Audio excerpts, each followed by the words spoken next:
আমার সকল বন্ধুদের জানাই শুভ দীপাবলির প্রীতি শুভেচ্ছা ও ভালোবাসা। আজ না সকাল থেকে লং ব্লগ নিয়ে আসতে পারিনি তোমাদের সামনে, তাই দুপুরবেলা একটু মাকে কেমন সাজিয়েছি তোমাদেরকে দেখানোর জন্য আসলাম।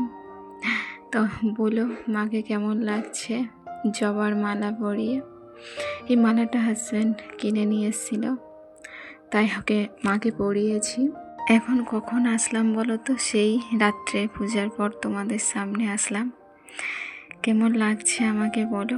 আমি শাড়ি খুলে দিয়েছি, 94 নিয়েছি। খুব কষ্ট হচ্ছিল জানো তো, মানে সারাদিন কিছু খাওয়া হয়নি, শরীর খারাপ নিয়ে উপাস রেখেছিলাম।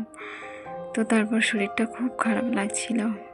আর এইভাবে আমি বাতি প্রদীপ দিয়ে সাজিয়েছিলাম। কেমন লাগছে অবশ্যই জানিও।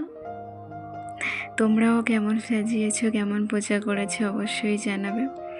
আমার পুজো এইমাত্র শেষ হয়েছে, তোমাদের সামনে বেশিক্ষণ আসতে পারিনি বা পুজোটা দেখাতে পারিনি, তার জন্য ক্ষমা চাইছি।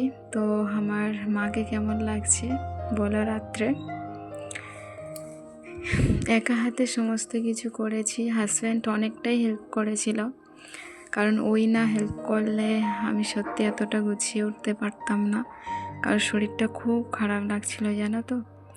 তো এই ছিল আমার আজকের দীপাবলির ছোট্ট মিনি ব্লগটা ভালো লাগলে তোমরা লাইক, কমেন্ট, শেয়ার ও সাবস্ক্রাইব করে দিও।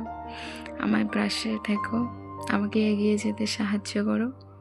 অনেক অনেক ভালোবাসা দিও। আজকের জন্য ব্লগটা এখানেই শেষ করছি। দেখা হবে নতুন একটা ব্লগে। টাটা।